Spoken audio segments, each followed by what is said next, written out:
Сегодня Международный день нутрициолога. Это специалист, который изучает особенности питания и усвоения веществ в нашем организме. Надеемся, что фраза «правильное питание» вас не заставит отсесть подальше от телевизора, потому что правильное питание – это важно. Мы обещаем, в ближайшие несколько минут вы получите самые простые, но очень ценные советы, которые помогут изменить вашу жизнь. Что говорить, нашу жизнь в лучшую сторону. Вместе с нами сегодня нутрициолог Элина Бортник. Элина, доброе утро. Доброе утро и с праздником. Кстати, праздник же, да, с праздником. Поздравляю. Столько вопросов у меня, а у тебя? Первая фраза «так прекрасно выглядите» это как раз результат правильного питания.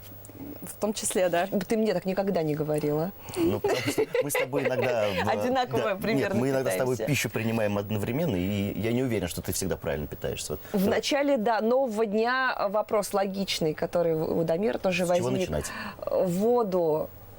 Дамир пьет комнатной температуры, просыпаясь, а я с некоторых пор такую горяченькую. Какую воду нужно пить, вот как только проснулся? И нужно ли? Да. Нужно пить воду обязательно, когда вы просыпаетесь. Это запускает процесс пищеварения, помогает проснуться организму.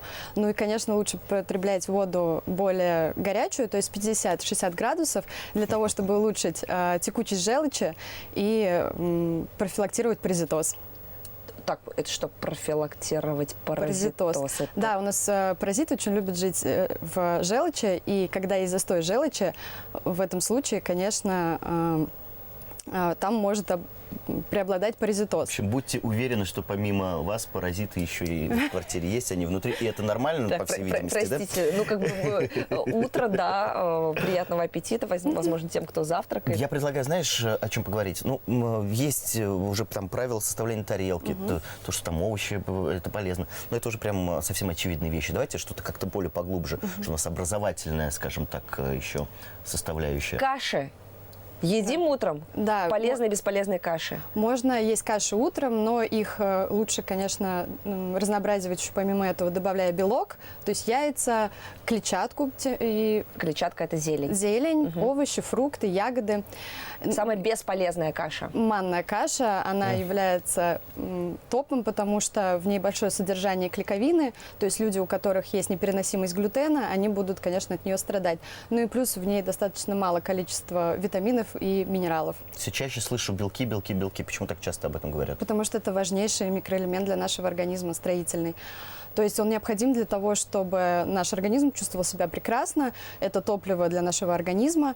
И с возрастом усвоение белка ухудшается. С возрастом это вот мы сейчас примерно... 40 плюс. Ну, вообще с каждым годом оно ухудшается, да. Усвоение белка. Для того, Для тебя это будет через 15 лет только актуальная информация. Для того, чтобы он лучше усваивался, необходимо его замачивать, да, в лимонной кислоте, в уксусе. Подожди, я про яйца Белок. сейчас подумала. Нет, животный белок, то есть это мясо, любой вид мяса, желательно замачивать, измельчать, потому что у нас в желудке зубов нет, нужно, чтобы его хорошо переварить, нужно его хорошо переживать. То есть также измельчение, отбивание и термическая обработка улучшает усвоение белка. То есть стейки, вот это все, шашлык, это не совсем то, что относится к правильному питанию. Ну, либо жевать подольше. Да, жевать обязательно Мне нужно. вот это больше теория нравится. Так, жевать подольше. Ну, это типа не исключаем, а... 30 секунд на одной стороне, 30 секунд на другой стороне. Для стейка это мало. Это мало даже для стейка, серьезно? Нужно, чтобы это было кашеобразное, то есть для того, чтобы ваш желудок хорошо Нужно, в переварил. общем, ртом больше работы выполнить, чтобы потом в пищеварительной системе было как-то попроще. Самые чистые виды белка, вот, которые точно должны быть, ежедневно, может быть, в нашем организме. Это любимые продукты наших мусульман. Это конина, баранина и вся продукция халяль. Устраивает. Серьезно? Ну, фермерская продукция, Да, фермерская нужно? продукция местного производителя. Желательно покупать фермерские продукты. Ой, если вот вы живете на селе, да, или у вас есть возможность купить в деревне у родственников мясо, вот просто белая зависть, я вам завидую. Слушай, а если пропорционально, да, как-то распределять? Мы все про мясо, что касаемо рыбы.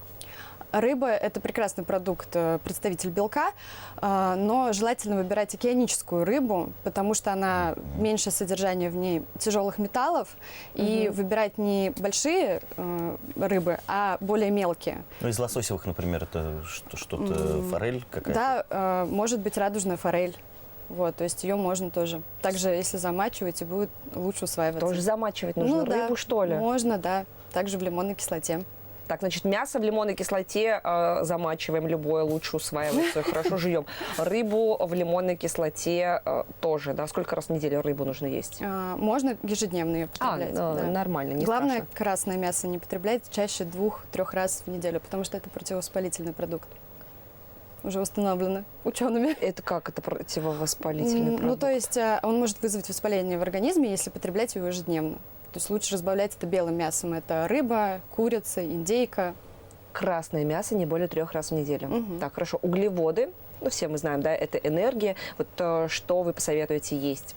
Ну, Точно, это яркие я представители. Крупы, овощи, фрукты, ягоды также. То есть углеводы нам нужны для того, чтобы в организме была энергия. То есть, да, организм может энергию забрать из жиров и белков, но это будет тяжелее для него. Углеводы – это источник энергии для нашего Читала в организма. вашем блоге, вы писали, что ваша любимая ягода – это вишня. Да, потому что в ней содержится мелатонин, и да, это единственный источник мелатонина. Ее можно потреблять. Во-первых, она содержит мало количества сладкого, сахара точнее, и можно потреблять на ночь для улучшения сна. В детстве любил вишню, потому что там еще потом косточкой можно было. Вы упомянули глютен. Сейчас практически во всех ресторанах, наверное, итальянские только еще держатся, уже предлагают безглютеновые блюда. Меню, да. Если нет противопоказаний, есть ли смысл следовать вот этой безглютеновой диете в том случае, если нет аллергии там, да, и нет никаких проблем с этим? Ну, я считаю, что не стоит Это исключать. дань моде или что? Что это? Ну, вообще, да. Целиакия не такой большой процент людей им болеют.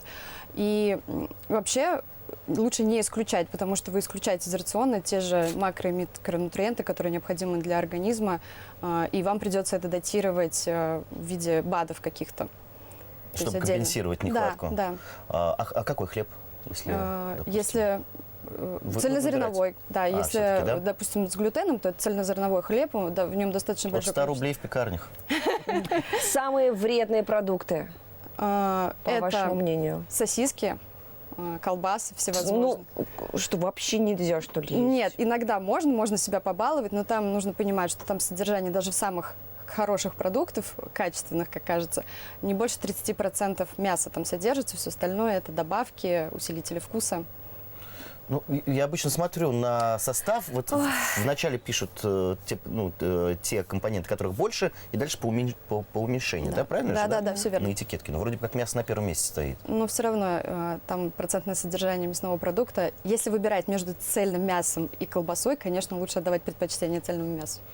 Хотя, в принципе, да, если сравнивать стоимость, колбасное изделие стоит дороже, чем просто мясо, да? Угу. Ну и тогда самые полезные продукты, которые обязательно должны быть, обязательно в рационе каждого человека, может быть, даже каждый день. Хоть бы роллы. Хоть бы, да. Ну, мой топ продуктов – это субпродукты. Что это? Это печень, сердечки, говяжий язык, почки. Они богаты витаминами, макроэлементами, минералами и также очень хорошо на похудание работают. Да. Еще раз можно перечислить? Я записываю. Богаты витаминами, микроэлементами, минералами и хорошо для похудания. Продукты почки, сердечки. Ну, субпродукты. Сердечки, да. Вы так говорите, субпродукты, я не понимаю, о чем на рынок и речь. говоришь, отвезьте ко мне потрошков.